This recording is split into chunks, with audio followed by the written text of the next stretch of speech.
Hey everyone, Karen Cecilia here. I trust everybody is in good spirits. We are going to look at Mark Golding's budget presentation.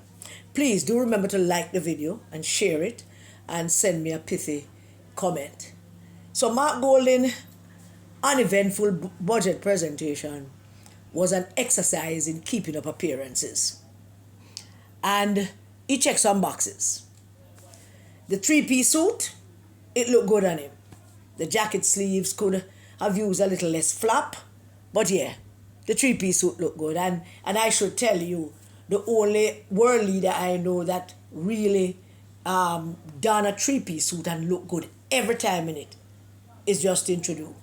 But this three-piece suit on Mark Golding looked good. The material, the color, it looked good. On his lapel, he had a Jamaican pin. But a number of persons noticed the handkerchief in the breast pocket of the jacket. I noticed it too. Most have agreed that it is a combination of the kata fabric, that reddish pinkish color that we wear. It was used. It was a demeaning kind of fabric back in the day of slavery. And it appears to me that that handkerchief is a combination of that fabric and a slight blue shade to go with it. And most people notice that because the kata fabric, of course, represents slavery and oppression of black people, particularly women. And but that is not only a clear indication of his lack of knowledge about us as a people, but also his lack of remorse about the part that his ancestors played in that oppression. In other words, he did it consciously. There was a more sinister splash to the handkerchief. He added a blue to it, and it was a deliberate indication that he was showing up his heritage and pay homage to his homeland of Britain. The bandana with the red and the blue that he added, that's the British colours, that's the British flag, and he had the Jamaican pin on it, and he clearly wanted to pay a little bit of homage to his heritage. Believe me when I tell you that he knew what he was doing, and he did it deliberately. You must believe what I tell you now. Like you understand the mindset of Mark Jefferson. It was jarring to me, actually, to look at his blatant display of paying homage to England. And he knew what he was doing. He thought about it, and he decided on it. Well, either that, or his tailor is now added to the group of people who don't love him. So no, we can't say maybe him tailor don't love him either. If it's him tailor, tell him to wear that.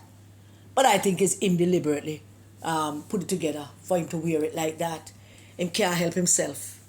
Him is a British Secret Service agent, and him have to do it. So he had to do it. He had to put a mix in there of the British colours to show them that I'm still here, still working for you guys.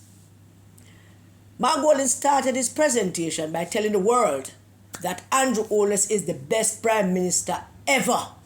That's how he started. He said Jamaica is in a great place financially. We have a whole heap of money and things are going for us. But then he proceeded to spend 3 hours with the courtesy of telling us how he planned to mash up the whole thing.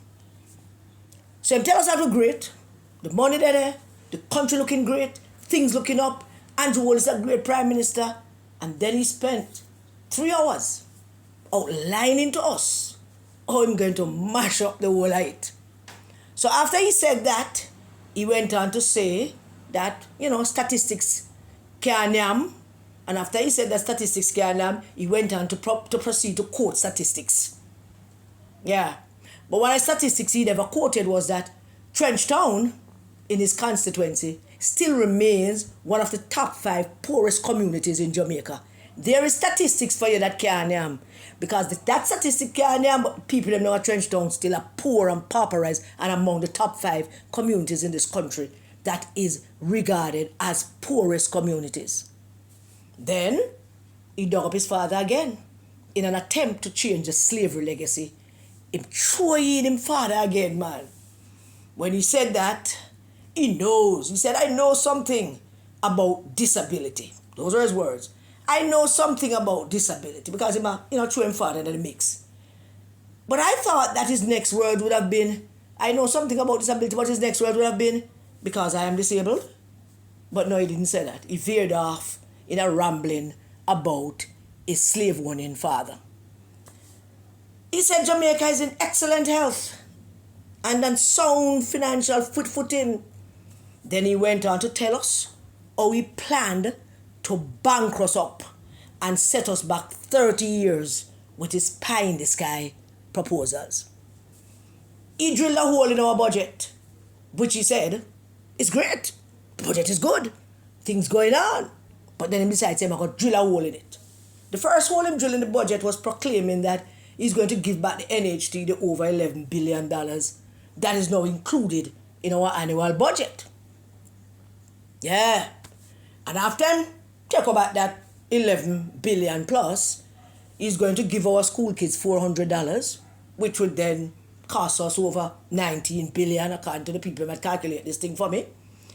And so then that would be an additional $8 billion hole in the budget after he takes away the 11 plus billion from the NHT, which means that we would have to raise some taxes. And the fine economy that Andrew Holness built, that he's now praising, would be in the hole to the tune of $27 billion. Of interest to note is we don't really know which one of the plans about the feeding the kids that them talking about, because it's three of them talking about the same plan, right?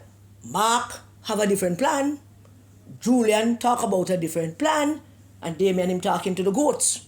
So confusion reigning over there in the rice camp about which plan they're going to put in place to give our school kids them $400 more, $200 more, or whatever. I think I'm getting 200 now, so I'm going to give them 200 more. I don't know. Maybe you know more than me. Maybe you talk, you think about this thing better than me. But he might talk about one plan for something else. Julian him talking about another plan. The two plans don't sound like them, not like them is the same thing to me. And of course, Damien him out there talking to the goat them. In his 3-hour presentation, I am baffled as to who exactly Mark Golding was talking to. I don't know. Maybe who can help me. Because there's nothing that he said that suggests to me him talking to poor people. But he did. Oh, he did. Promise. Him went on a wild rampage of empty promises. Him promised things that already exist. Him promised things that did it. That's what I'm saying. Things that they already him promised those.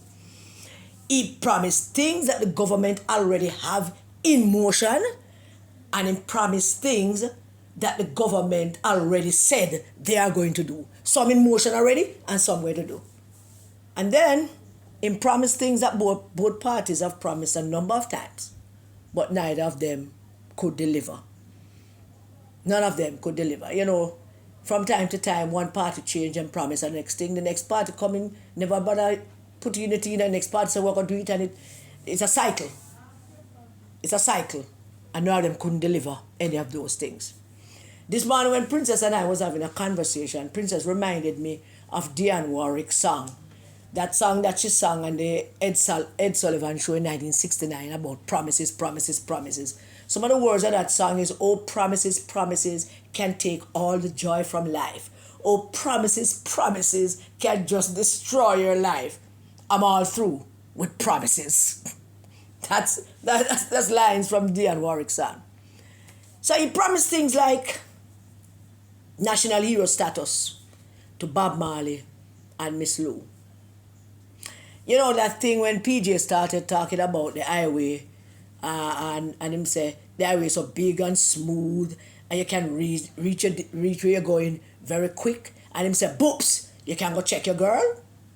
Well, those promises that Mark Golding promising about making Miss Lou and Bob Marley national heroes, it's kind of like that.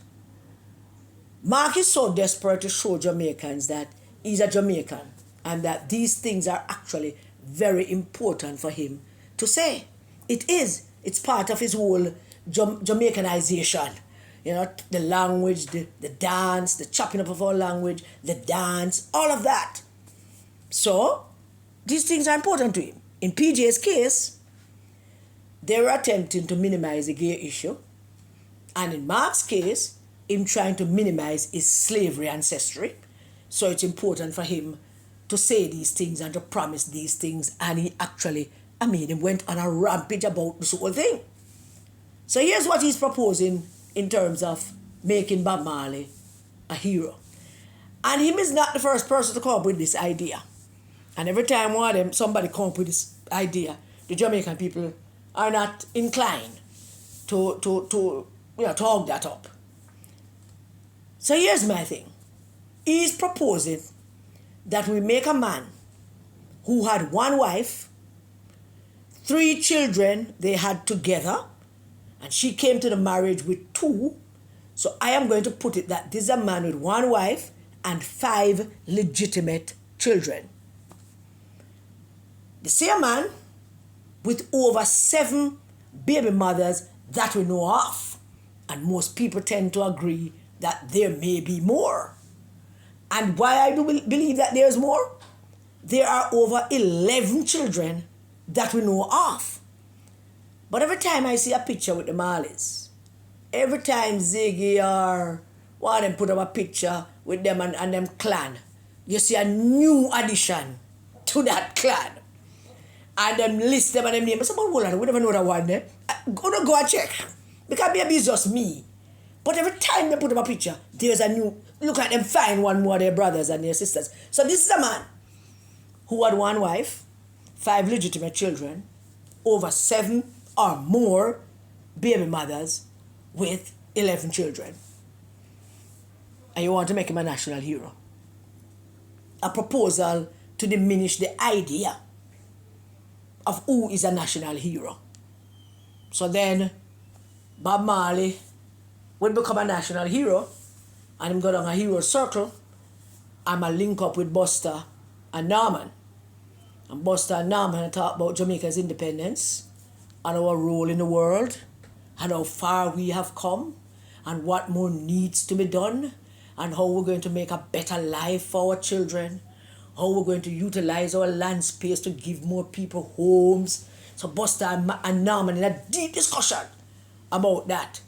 And then Bob just bust out his guitar and start sing, "Come we go chant down Babylon one more time." Is that Mark Gold's idea of a national hero? He's proposing to reduce the suffering and the death of Nanny, who battled the British, defending her land and her people, diminish the national heroship, the suffering and death of Sam Sharp, who get up and say, "Chuck, Christmas, man. We are human being, man. We need some time to man who want to go to church, man, who want to praise the Lord and thank God for the birth of Jesus, man." And led that rebellion that led to his death on a plantation which Mark Gold's ancestors had some level of ownership to, that Kensington estate down there. He want to reduce the suffering of Sam Sharp in that struggle. 2, he want to reduce the struggle and the suffering and the death of Paul Bogle, who marched from Stonygut with a pack of matches in his pocket and said, "I go down to Spanish Town to go talk to the governor." And the governor might shut up his mouth and I go out pay things down there and Bogle decides him to burn it down. And him burn it down and them hang him. He proposed to reduce the suffering and death of George William Gordon, whose only crime in all of this was to make sure Bogle have enough money and support to do what he do. The struggles of Norman and Buster to free Jamaica from the shackles of British colonialism. The struggles of Norman and Buster to make the rest of the world understand that we are proud black people and we want our independence. And the words of Marcus Mosiah Garvey, to reduce all of that to entertainers? Really? We're going to move national hero status from people who died and struggle to entertainers? Okay, really? We love Miss Lou. I don't know if anybody love Miss Lou like I love Miss Lou. I love Miss Lou and Ronnie. I don't think anything miss me when Miss Lou and Ronnie are going, because I won medals in festival when I was at Marvelous Square at primary school. Who win medal in festival? Go call my brother for me and all them kind of things. We go out play things with Miss Lou and Ronnie. I love Miss Lou. I was never a Bob Marley fan, but I have no issue with him because he was a great singer, was a great songwriter, and a great entertainer. But he was not, let me repeat, he was not a national hero. Now, Miss Lou contributed a lot to our dialect, to our culture, to our dress, to our view ourselves, to our lives, because her poems were a reflection of how we lived and how we talk. Remember that one where the boy go far and come back and come back not a little bit better than how he go. Him even can do a little twang. Remember what she said, not even that little twang, boy. So Miss Lou represented our experiences, and we love her for that, and we revere her for that. But she was not a national hero. And in seeking validation, which is what Mark Golding is doing, he's seeking some kind of validation for himself. So he wants to turn entertainers into national heroes. And after he does that, soon afterwards, Vybz Kartel and him call him crew, remember when him call it, Gaza Nation, would be lobbying the government that, have to turn Vybz Kartel into a hero too. And then once that happens, Beenie Man and Lady Saw want theirs as well. What the hell? And somebody please tell this buffoon big old white man for go on back in place and leave this thing alone. Because then we start making entertainers international heroes and we look like Barbados, as stupid as Barbados look. And Barbados does look stupid because them name Rihanna a national hero. Now Rihanna is great. I like Rihanna music. She's not one of my favorite entertainers, but I like her music. And it's great that a black girl from down in the islands made it. She's a billionaire. I rejoice over that. But national hero? What exactly is the standard for national hero? That this white British national standing there in our parliament illegitimately proclaiming that him want to turn entertainers into national hero. The same way him want to give bloggers billions of dollars of our hard-earned money for blogging. And we're going to look stupid. The most astounding thing, one of the most astounding thing for me with Mark Golding's presentation, what the most astounding thing that happened, or probably the most astounding thing that never happened. Not one reference to the presentation from the Minister of Finance. Not one. Nothing. The leader of the opposition get up and say, and the Finance Minister referred to this $10 that you plan to give to that community. And I would like to say I disagree with that $10 going to that community, because Trenchtown is one of the top 5 poorest communities in the world, and I would have liked $5 out of it to give to Trenchtown. That kind of thing. Nothing. Crickets. Not one reference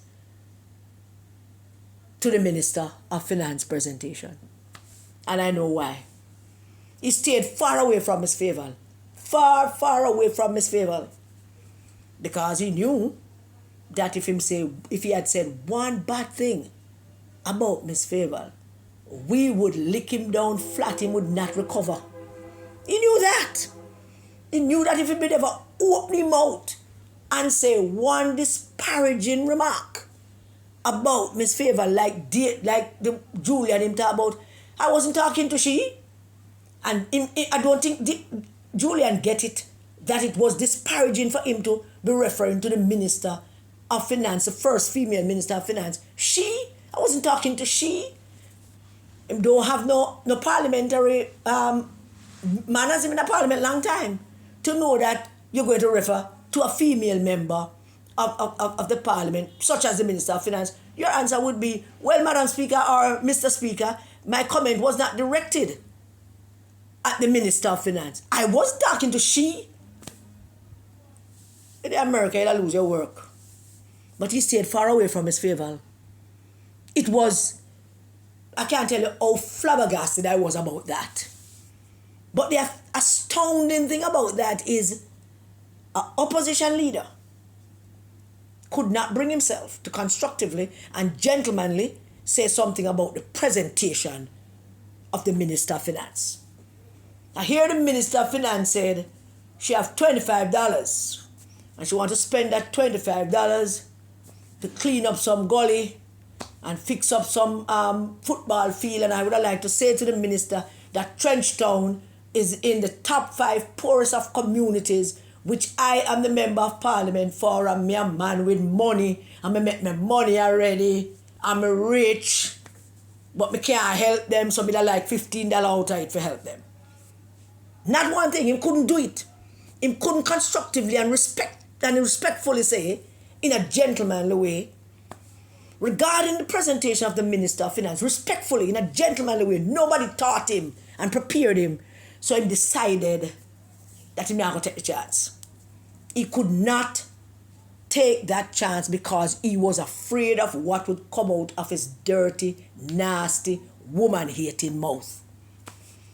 He wouldn't take that chance. He would not have been able to contain his language, his body language, his disdain.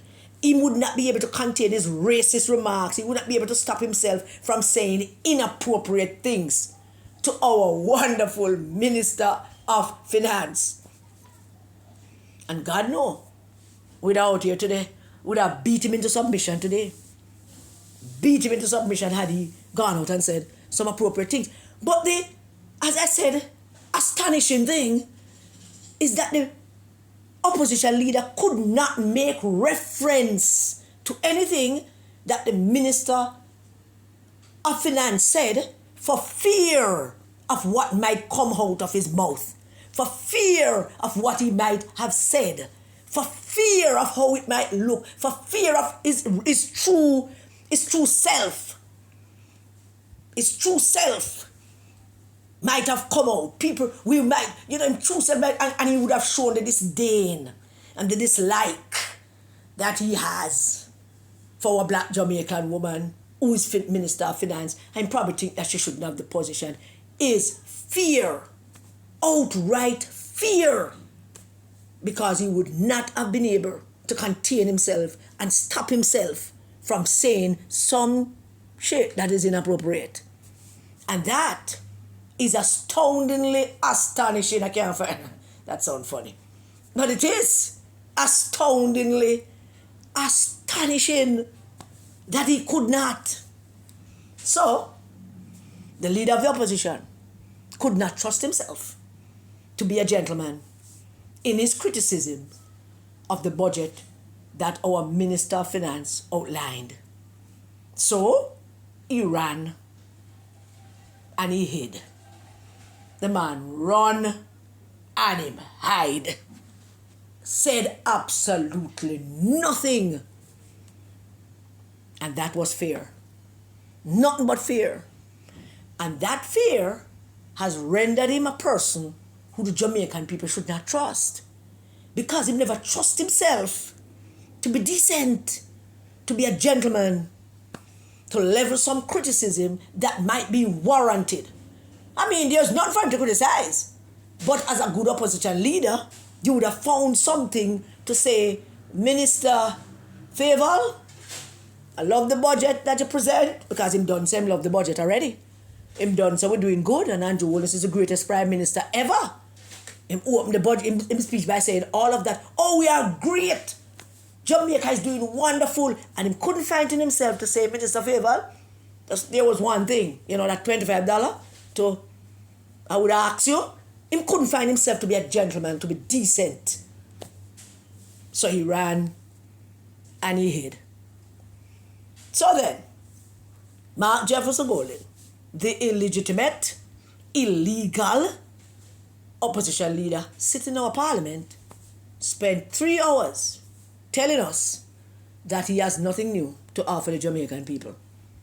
And on that basis, we should not elect him. And that is the long and short of his boring, weird speech. On the surface of it, might have been a good speech. Thank you all for listening to my rant. Please remember to like the video. God bless you all. Stay safe, everybody, and please do keep your children safe.